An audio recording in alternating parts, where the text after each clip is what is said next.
ሞት ላንቺ የተወሰነ ቢሆን ሞትሽ ላይ ዋጋ በሚሰጥበትና በጊዜው ነው ይሆናል። አይሆንም። ይሆናል አልኩ እኮ መርዞ።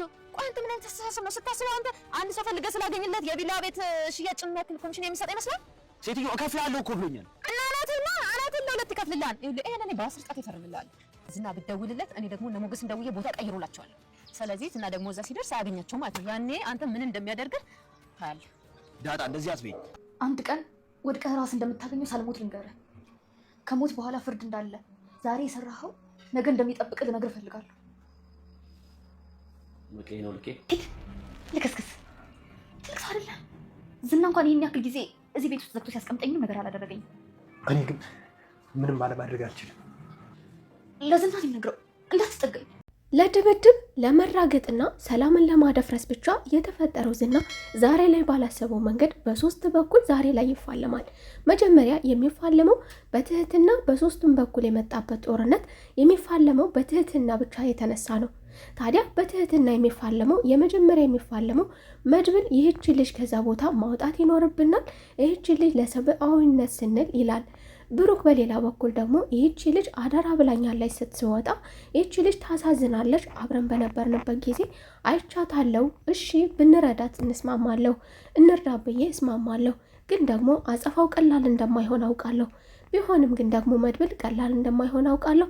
ነገር ግን እንደምንም ብለን ያችን ልጅ ማውጣት ይኖርብናል በማለት አሁን ላይ መድብል እንደሚፋለመውና የዝና ቤት ድረስ በመሄድ ትህትናን ለማዳን የሚፋለም መሆኑንም እየተናገረ ነበረ።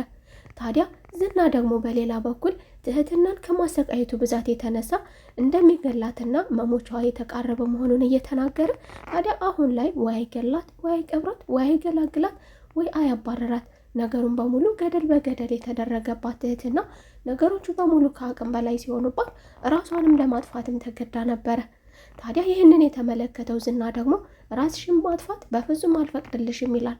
ይህንን ነገር የማይፈቅድበት ምክንያት በገንዘብ ምክንያት ገንዘብ በእሷ በኩል የሚመጣለት በሚሊዮን የሚቆጠር ገንዘብ ወጣት ስለሆነች ገና ልጅ ስለሆነች ስለዚህ ትህትና ራሷን እንድጠብቅና እንክብካቤ ሲያደርግላት የነበረው አሁን ላይ ሰልችተሽናል፣ አዎ ያንቺ መሞቻ ቢቃረብልኝ ከምንም በላይ ነው የምገላገላለሁ፣ ሰልችቼሻለሁ ያለ ቢሆንም ነገር ግን ዝና እሷን ያቆያት በሚሊዮን የሚቆጠር ገንዘብ አንድ ባለሀብት ሞት አፋፍ ላይ ያለ ሰውዬ በእርግጥ ለዛ ሰውዬ ትህትናን መስዋዕት ማድረግ ያን ያህል ባይዋጥለትም ነገር ግን በእሷ ምክንያት የሚመጣውን ገንዘብ ሲል ታዲያ ትህትናን ለመንከባከብም ተገዶ ነበረ። ታዲያ አሁን ዝና ባላሰበው በሌላ በኩል ደግሞ ጠበቃውን ለእሷ ትቶ መሄዱ ከእሷ ጋር ጠበቃውን ትቶ መሄዱ በእጅጉ ለእሱም ማስፈርቶታል። ለሉላ ያልተመለሰ በእርግጥ በጭራሽ ለትህትና ሊመለስ አይችልም ሲል ታዲያ ደላላውን እየጠበቀ በነበረበትም ጊዜ ጥርጣሬም ስላደረበት ታዲያ ማህሌትን ወደዛ እንድትሄድና ጠበቃው እንደማይመራትና ጠበቃው ጤናማ እንዳልሆነ ችግር ያለበትና ለዚህ አይነት ነገር ብቻ የተፈጠረ ሰው መሆኑን እየተናገረ ማህሌት እንድትደርስላትና ለትህትና አጠገቧ እንድትሆንም አድርጎ ልኳታል።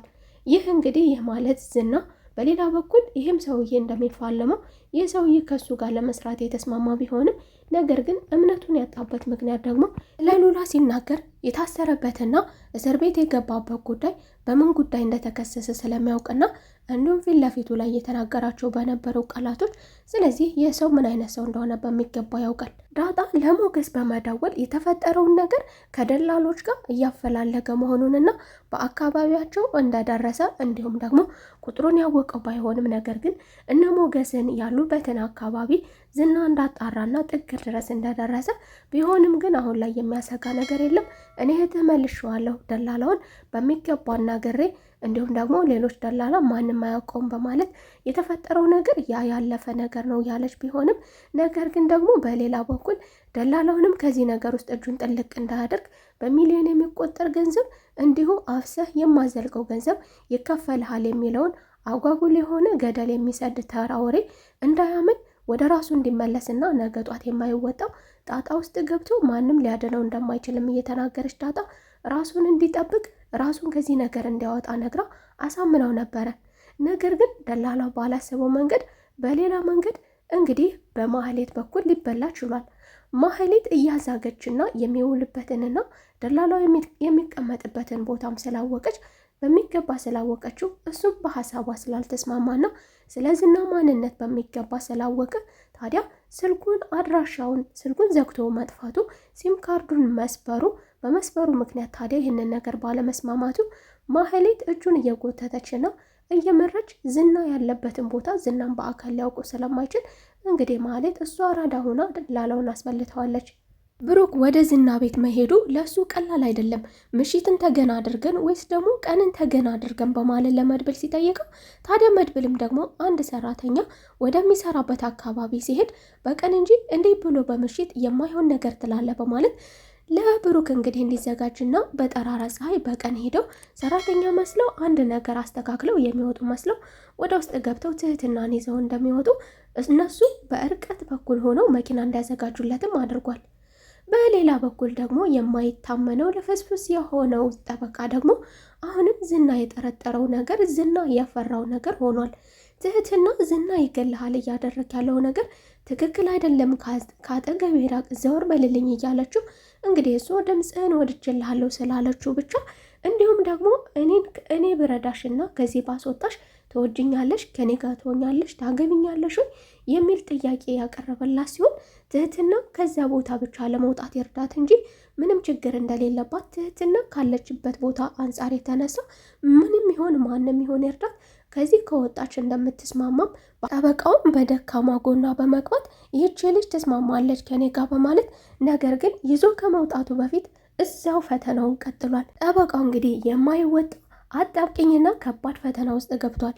ዝና ይህንን ነገር እያደረገ አይደለም ቀርቶ ይህንን ነገር ማድረጉን ጫፏን እየነካ ካጠገቧ ቀረብ ብሎ ተቀምጦ ቢያገኘው እንግዲህ ዝና የሚወስደው እርምጃ የማያዳግም እርምጃ መሆኑን ከዚህ በፊት በማስፈራራት አሁን ደግሞ ማስፈራሪያ ዛቻ የሚባል ነገር እንደሌለ ከዚሁ እንደሚጨርሰው ምንም ጥርጥር የለውም። ነገር ግን አሁን ዝና ወደ ትህትና ይመጣ ይሆን ወይስ ደግሞ ሉላን ፍለጋ ደላላውን ይዞ ወደ ሉላ ይሄድ ይሆን? እንግዲህ ዝና ወደ ሉላ ሲሄድ የሚያጣው ብዙ አይነት ነገር አለ። በዚህ በኩል ጠበቃ ወይም ደግሞ ጥበቃ ያዘጋጀ ቢሆንም ጠበቃውን ከትህትና ያስቀመጠ ቢሆን ጠበቃው በዚህ በኩል ለራሱ ስሜት ሲል ዝናን እየከዳው ይገኛል። በሌላ በኩል ደግሞ ጥበቃዎች ስላሉ ትህትና ታመልጥም፣ ቤቴ በጥበቃ አስተማማኝ ነው በማለት እንግዲህ ቤቱን ትቶት ሄዷል። ታዲያ ወደዛ ሲሄድ ሉላን ፍለጋ ሲሄድ እንግዲህ የሚገጥመው ሌላኛው ፈተና ደግሞ ብሩክና መድብል ትህትናን ይዘን እንወጣለን በማለት ወደ አካባቢው እንደሚሄዱም ተስማምተው ነበረ። እንግዲህ ይሳካላቸው ይሆን? ትህትናን ጠበቃው ይዟ ከመውጣቱ በፊት እነ ብሩክ ደርሰው ያድኗት ይሆን? እነሱ ጋር መውጣት ትችል ይሆን? ሉላንስ ደላላው ምን ያደርግ ይሆን? ሀሳብ አስተያየታችሁን፣ ግምታችሁን አስቀምጡልኝ እያልኩኝ እነ ሉላና ሞገስን ያሉበትን ቦታ ልጁስ ደላላውስ ይጠቁም ይሆን? ይህንን ነገር እንዳያደርግ በእርግጥ ዳጣ መክረዋለች። እነዚህ ሰዎች ገንዘብ እንሰጣለን ያሉ ቢሆንም ነገር ግን በፍጹም እንደማይወጣቸውና እነዚህ ሰዎች ይለፈልፋሉ፣ ቃል ያስገባሉ እንጂ እንዲሁ አፈር የሚያስግጡ ምነው በቀረብኝ ከመሰረቱ ምን ነበር ስልክም ባልመለስኩ የሚያስብል አጣብቂኝ አይነት ሰዎች መሆናቸውን እጅግ የሚያስፈሩ የሚዘገንኑ ሰዎች መሆናቸውን ነግረው ነበር። እንግዲህ አሁን ላይ ዝና እጅ ገብቷል። ይሄ ልጅ አላሳይም አላውቅም ማለት አይችልም። ወስዶ ያሳይ ይሆን? እነ ሉላስ ያመልጡ ይሆን? ወይስ ደግሞ ቤቱንም አያውቀውም ይሆን? በሌላ በኩል ደግሞ ብሩክና መድብል ትህትናን ይዘው ይወጡ ይሆን? ወይስ ደግሞ ጠበቃው ምን ያደርግ ይሆን? ማህሌትስ በሌላ በኩል ምን ታደርግ ይሆን?